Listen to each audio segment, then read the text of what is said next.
Bonjour à toutes et à tous, ici Margot, créatrice d'un petit rayon de braise, série de podcasts 100% pur beurre, interviews d'entrepreneurs bretons optimistes pour égayer votre journée.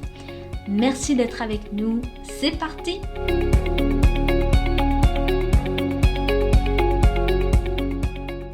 Un petit rayon de braise est de retour pour démarrer cet été avec Marie Gertner, dirigeante de Pew Communication, qui m'accueille gentiment dans sa jolie agence de Saint-Avé. Marie se définit comme une DAEO, dirigeante artistique éternelle optimiste, ce qui tombe bien puisque c'est exactement le sujet de ce podcast. J'ai eu la chance de rencontrer Marie lors d'une journée Germe à Lorient, qui est un réseau de dirigeants, et j'ai hâte de voir ce qu'elle va nous dire sur l'optimisme. C'est parti! Et bien on va commencer avec une petite question toute simple déjà pour découvrir un peu plus qui est Marie. Si tu pouvais te définir en 3 tags, 3 mots-clés. Ouais, difficile ça l'exercice. Alors j'ai fini par noter énergique. Je pense que j'ai quand même un peu la patate, ça a des fois un peu de mal à redescendre. Je pense que... Ouais, côté joyeux. Je pense que ça c'est en fil rouge quand même tout au long de la journée avec des hauts et des bas, mais en général quand même. Et puis droite, voire rigide, mais tout en souplesse, donc voilà, ça le fait. Cool, alors en Bretagne, moi j'aime bien dire qu'il fait beau plusieurs fois par jour, avec ce magnifique soleil. Si toi tu devais définir tes 3 rayons de soleil ou tes 3 kiffs d'une journée classique, ce serait quel ? Tu as eu le plaisir d'y goûter. On a notre machine à café qui s'appelle Brousse. Donc, c'est déguster le petit café de Brousse le matin en arrivant à 8h30 au boulot. Les gros kiffs aussi, c'est d'arriver à rayer des choses sur la to-do list, qui est souvent un peu longue et que ça fait quand même vachement du bien quand on a des tâches qui s'acquittent. Et puis après, un petit classique, mais le soir, retrouver les doudous à la maison, c'est quand même sympa aussi. Ouais. Merci.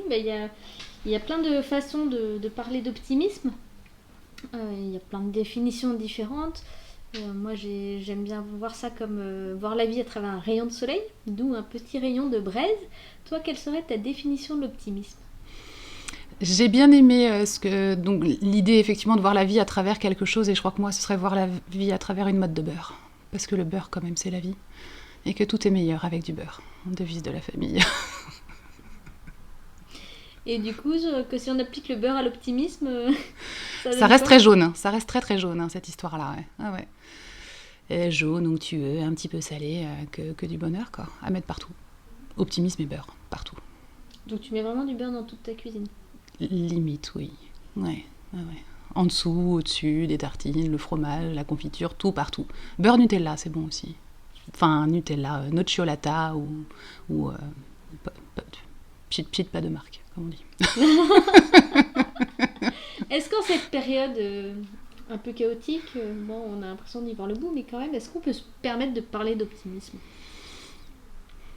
Je ne sais pas si l'optimisme est lié à une période. Je crois que c'est... alors c'est peut-être facile à dire comme ça, mais c'est plus une manière de s'adapter, justement.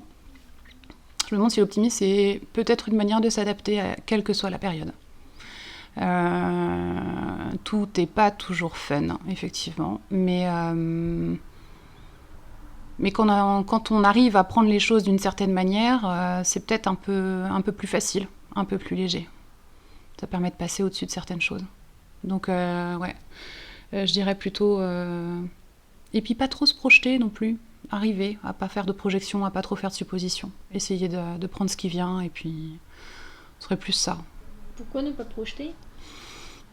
Parce que si on ne projette pas, on n'est pas déçu. En fonction de ce qui se passe, on reste ouvert. On accueille ce qui arrive, plutôt que d'être déçu parce que les choses ne se sont pas passées comme on voulait. Surtout que la vie nous prouve quand même que ça ne se passe jamais comme on veut, quel que soit le nombre de projections ou de suppositions qu'on ait pu faire. Donc on peut projeter, mais pas s'enfermer dedans, quoi. À la rigueur, on peut rêver. Rêver plutôt que se projeter, ouais. Et tu dis que voilà, il y a pas que la période du Covid, c'est toutes les périodes. Est-ce que toi, tu as vécu des périodes un peu plus chaudes, justement, qui t'ont mis à mal ou qui t'ont bouleversé un peu ton côté optimiste ? Ouais, bien sûr. Alors c'est par cycle, des événements professionnels. Voilà, voilà, des événements personnels. J'ai vécu un divorce, donc c'est pas la période dans laquelle c'est le plus facile de rester optimiste.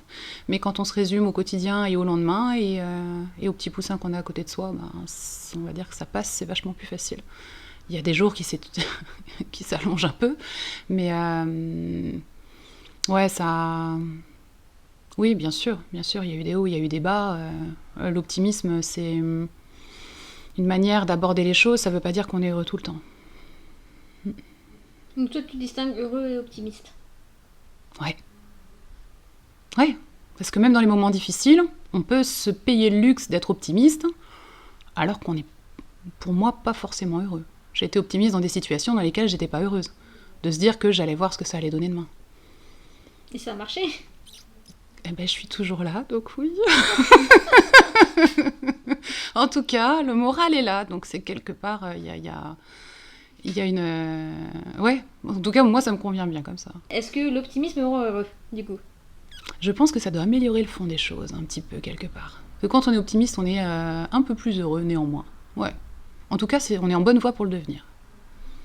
Et puis l'optimisme, jour après jour, ça fait des petites couches de mieux en plus. Et puis peut-être qu'au bout du bout, finalement, le bonheur, c'est ça, c'est d'être un petit peu bien tous les jours. Et voilà, on tricote tout ça au fur et à mesure, au fil de l'eau. Aussi simple. Et je crois que j'essaye de faire ça comme ça, ouais. Que quand on prend ça de ce côté-là, ça peut devenir effectivement aussi simple que ça. En tant qu'optimiste, donc t'en as un peu parlé, mais tu te qualifierais comment? C'est plutôt l'optimiste perpétuel. C'est-à-dire que quoi qu'il se passe, encore une fois, on ne projette pas, on n'essaye pas de se dire ça va se passer comme ça, ou ci ou ça. On se dit les conditions demain pour que ça soit mieux, voilà ce qu'elles sont. Qu'est-ce que je mets en place aujourd'hui pour que demain ça soit un peu mieux? Alors ça fait la réflexion, optimisme et réflexion perpétuelle. C'est en permanence, se poser la question comment je peux faire, pour mieux le vivre, pour laisser aux autres ce qui leur appartient, pour pas prendre pour moi des retours ou des choses comme ça. Et puis après, l'enjeu, c'est d'arriver dans une équipe, notamment, de pouvoir aider les collègues à fonctionner comme ça, de pas prendre les mouvements d'humeur des autres, par exemple, pour argent comptant. C'est quelque chose de bien quand on arrive à se libérer de la charge que quelqu'un qui a passé une mauvaise journée peut éventuellement faire peser sur nous. Donc ça aide, se libérer, ouais. Et c'est pas un peu s'empêcher de vivre que de penser toujours à qu'est-ce que je vais faire de mieux? Eh ben, je crois que je fonctionne toujours un peu comme ça. J'essaye de savourer le quotidien, mais avec en toile de fond toujours des... Tu vois, typiquement une gestion de projet, de se dire, bon ben là ici on a passé un peu plus de temps que ce qu'on aurait dû, à quel endroit c'était, comment est-ce qu'on peut faire la prochaine fois pour que ça soit mieux, plus facile, pour qu'on soit dans les clous. Et puis c'est ça qui est génial quand on gère une entreprise, c'est que c'est des problématiques que j'avais pas quand j'étais indépendante, toute seule. Là, avec 5 collègues, il faut que tout fonctionne bien, que tout le monde soit confortable, que ça tourne suffisamment pour que l'entreprise puisse vivre avec tout ce petit monde-là. Et puis, non, je pense qu'au contraire, faut le garder comme un moteur et pas comme un frein. C'est pas se dire, je fais mal aujourd'hui, il faut que je me corrige. C'est se dire, est-ce que j'ai moyen, demain, de faire un peu différemment, un peu mieux, pour que tout le monde le vive mieux. Amélioration continue. Donc tu savoures quand même le présent. Parce que moi j'ai ouais. cette tendance, pour le coup j'analyse tout, mais j'ai cette tendance à oublier de savourer le présent en me disant il faut que je fasse mieux, que je fasse ça pour l'avenir. Ah oui, je crois que moi j'analyse pas. En fait, ce qui est derrière, ça reste derrière. C'est de se dire à l'instant T, je jette un œil pour pouvoir prévoir demain, mais ça y est, une fois que le pli a été fait, c'est pas s'attarder en fait sur les choses. C'est prendre le temps éventuellement de regarder pour voir ce qu'on aurait pu faire mieux, mais pas ressasser. C'est difficile, c'est vachement difficile de pas ressasser, de se dire oui, mais ce contrat-là, je l'ai pas eu parce que du coup, peut-être, j'ai pas... été de telle ou telle manière, ou pas dit, ou pas fait, ou le chiffrage, ou compagnie, et il faut accepter qu'il y a des choses qui ne nous appartiennent pas, qu'il y a des décisions qu'on n'est pas à même de comprendre des fois aussi, parce que les gens fonctionnent différemment de nous, hein. Et puis, encore une fois, le fait de se dire qu'on laisse un certain nombre de choses aux autres, de leur manière de réagir, ça aide quand même beaucoup à se détacher de ça. Donc, non, je crois que c'est cette petite part de rêve et de se dire, est-ce qu'on peut faire mieux? Il y a quelque chose de... C'est très entraînant, il y a beaucoup d'entrain là-dedans, en fait. et beaucoup d'optimisme également dans l'équipe. C'est de se dire, bon, voilà, là, puis accepter le droit à l'erreur, quoi. Se dire, là, on s'est un petit peu planté, ça peut arriver, on a passé 2 fois plus de temps que ce qu'on était censé passer. Bon, pour le client, ça change rien au bout du bout, mais nous, il faut quand même, dans l'absolu, qu'on s'y retrouve à la fin de l'année. Et puis pas s'apesantir. Par contre, se permettre de s'améliorer. Mais je pense qu'on est dans un métier dans lequel on a en permanence besoin, nous, de rester en veille, de regarder ce qui se fait. Et de se dire, je pratique comme ça, peut-être mon métier depuis 10 ans, mais chaque mois, chaque année, on le fait différemment et on évolue. Parce qu'on est en veille, parce qu'on regarde ce qui se fait, parce qu'on se laisse nourrir finalement de tout ce qui peut nous entourer. Et de toute façon, je crois que de rester fixe au même endroit, assis sur ses certitudes, c'est la mort de la créativité et puis pour moi même de l'entreprise. Enfin, de la nôtre, du moins. Le jour où je serai convaincue que je sais tout ce que j'avais à savoir, il n'y aura plus d'intérêt. Et ça s'applique aussi dans la vie perso ? Eh ben ouais, surtout quand on est parent d'un tout petit, un tout petit qui a 10 ans, et qu'on n'a jamais élevé de bestiole de cet âge-là avant. Oui, remise en question permanente, tout à fait. Et puis de se dire, je fais du mieux possible, voire du moins pire, en fonction des situations. Et puis, mais à partir du moment où on essaie de faire de son mieux, de toute façon, dans toutes les situations, sans faire du surmieux qui épuise, donc c'est-à-dire aussi apprendre un peu à s'écouter, à se respecter, apprendre aussi que les autres, ils ont aussi à encourager les autres à se respecter. Et puis, normalement, ça fonctionne quand même un petit peu mieux comme ça. Mais je sais pas, moi j'ai toujours aimé remettre un peu en question mes pratiques, progresser, chercher des choses. Donc, je lis pas mal de bouquins. J'essaie de confronter les points de vue avec d'autres parents. Et puis, bon, encore une fois, je serais peut-être pas la meilleure maman du monde, mais en tout cas, la meilleure que j'aurais réussi à être pour mon petit bonhomme. Donc ouais, je pense que ça s'applique partout, ouais. Enfin, chez moi, du moins. Et alors, quel est ton secret ? Quelle est la clé pour rester optimiste ?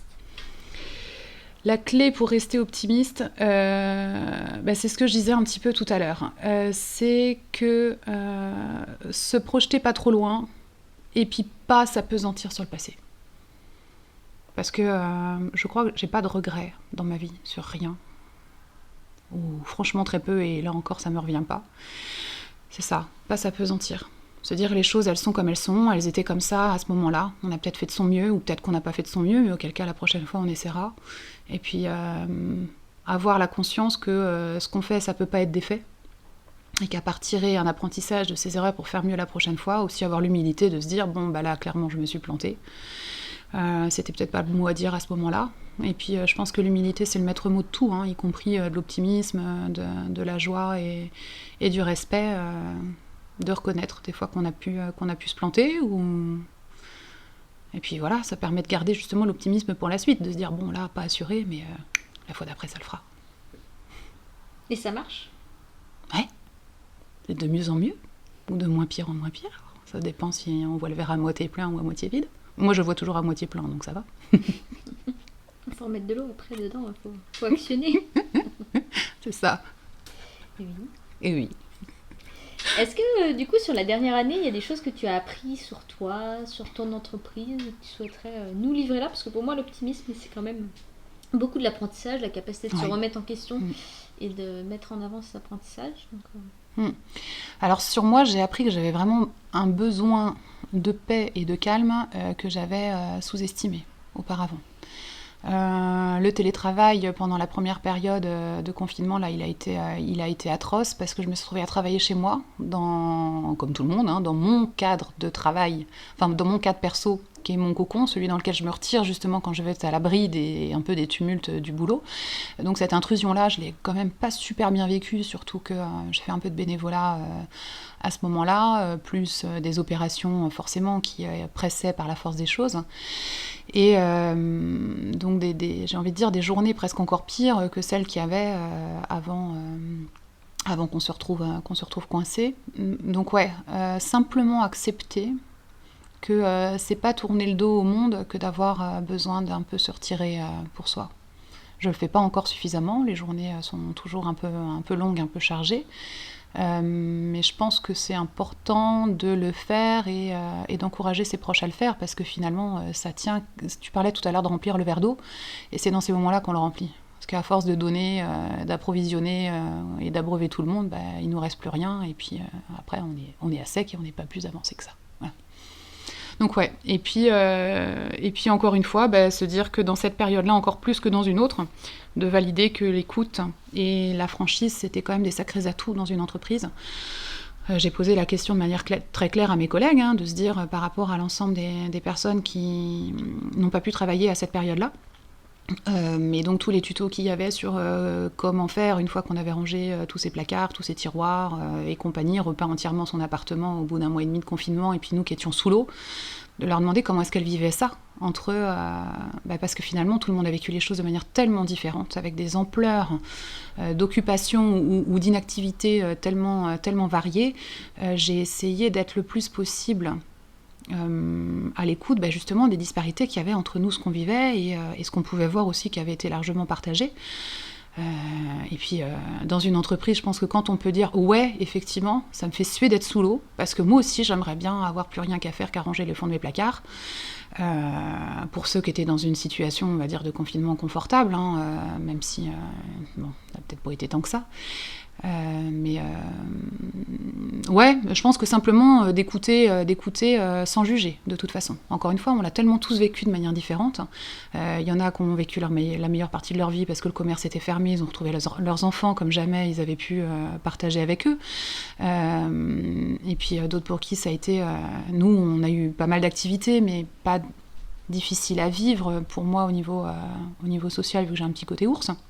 Mais non, il y a eu beaucoup de souffrance et puis en face beaucoup des fois de plaisir et de bonheur et de repos et de partage dans la famille.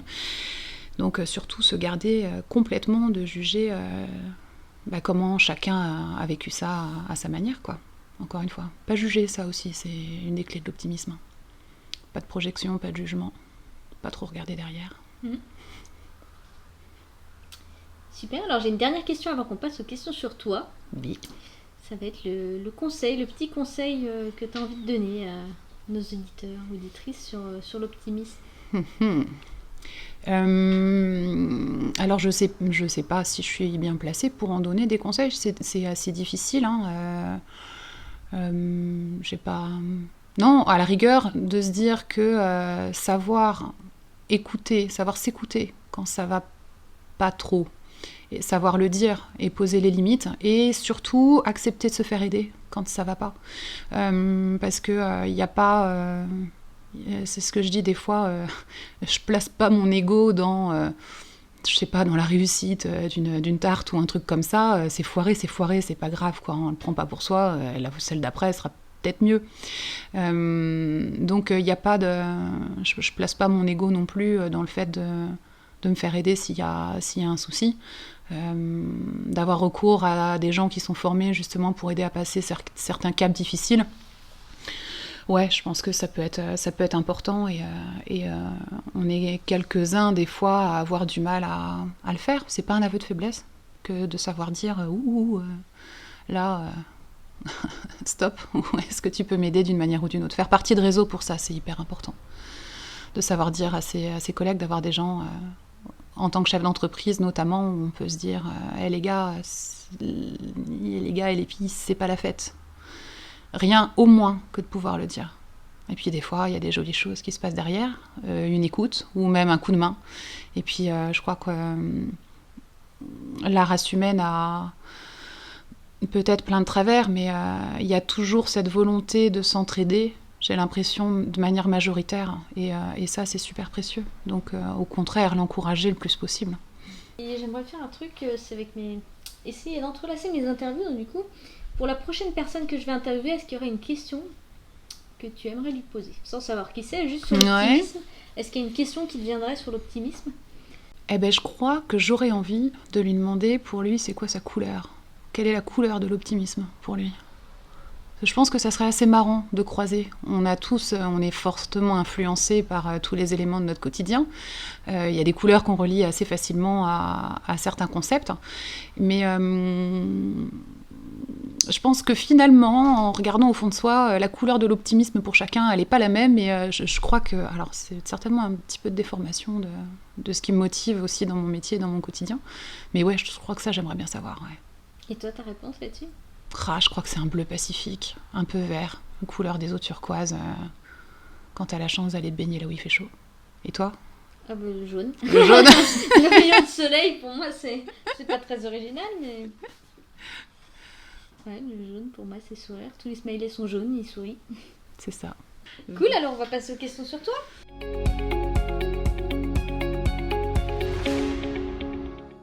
Oui.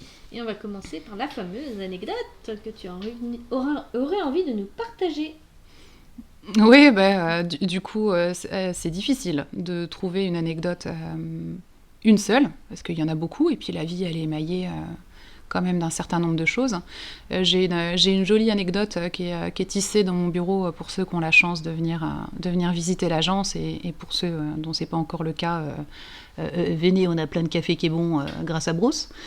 J'ai récupéré, quand ma grand-mère est partie en maison de retraite, une seule chose de sa maison, et c'est un grand canevas qu'a fait mon arrière-grand-mère paternelle, une magnifique scène bucolique avec un cerf qui veille sur sa biche et son faon en train de s'abreuver dans une rivière, que j'ai fait réencadrer avec un cadre un peu moderne. Bon, après, l'effet reste quand même relativement kitsch, mais voilà, il est sur un mur dans mon bureau, et donc petite incursion du perso dans le pro, et normalement c'est quelque chose que je fais jamais. Je mélange pas, jamais. J'ai 2 téléphones, j'ai des boîtes mail, je croise pas le pro et le perso en général. Et puis alors là, il y a cette énorme anecdote un peu datée, un peu vieillie peut-être, mais je sais pas, j'ai eu envie, ça m'a fait du bien de l'avoir ici, donc ça a le mérite de... Il y en a qui font semblant de pas l'avoir, des gens qui viennent, et puis il y en a que ça fait sourire, et jusqu'à présent personne n'a encore osé me poser la question, mais qu'est-ce que c'est que ce truc accroché au-dessus de ton bureau, quoi. Ah oui, ils ont pas demandé? Non, personne m'a demandé. Non. Oui, je me suis demandé, parce que ça détonne quand même. Je pense que les gens n'osent pas. Non, mais on dirait Bambi. Oui, c'est ça. C'est Bambi. Faut être plus optimiste que le film. Ah non, mais il a sa maman là encore. Ah oui. Là, tout va bien. Peut-être c'est sa maman d'adoption. Hein. Oui, il n'y a pas de raison. Ouais. Non, il va bien là, tout le monde va bien. Tout le monde est en forme. Un peu délavé, mais... C'est un peu sombre, mais voilà. On va remettre des couleurs. La Bretagne et tout en un mot. Beurre. Voilà, demi-sel. Ça fait 3 mots. Ça ira. Ton petit coin de paradis en Bretagne. Je crois que c'est l'île de Groix.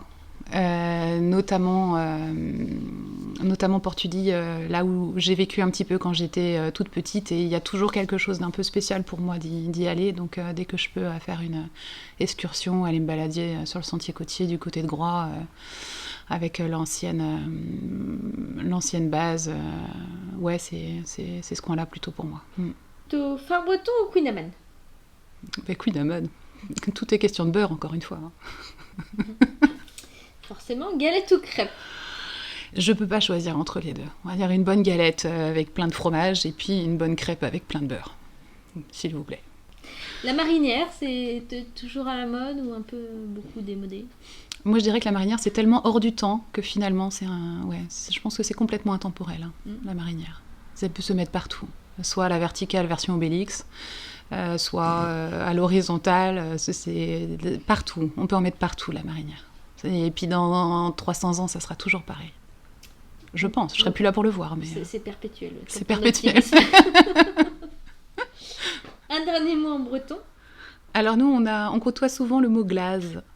Cette couleur indéfinissable entre le vert, le bleu, le gris, qui est censé représenter la mer et toutes ses variantes. Donc glaze, c'est cette couleur indéfinissable sur laquelle souvent on s'amuse beaucoup avec les clients, parce que tout le monde a une définition différente, et quand tu essayes de faire une couleur glaze en vrai, c'est vachement difficile, parce qu'il y a autant de glaze que de personnes qui te le définissent. Et c'est un vrai mot breton? Ouais. C'est un nom de couleur, oui, tout à fait. Un nom de couleur breton. Glaze. Puis après, il y a Yermatt, mais ça, c'est pareil, c'est bien connu aussi. Et puis on va pouvoir reprendre là avec les bars qui rouvrent. Un dernier mot tout court ? Merci. C'était chouette de discuter de tout ça avec toi. Eh bien, merci à toi, Marie. C'était un très chouette moment dans tes locaux avec cette belle toile juste à côté de nous. Et merci à vous de nous suivre, toujours avec le sourire, la pêche. Et puis, on espère que le soleil va effectivement percer cet été, en tout cas en Bretagne. Et je vous souhaite une très très belle semaine. Je vous dis donc rendez-vous la semaine prochaine pour le petit article avec les points clés. Et puis la semaine suivante pour notre nouvelle invitée. À bientôt!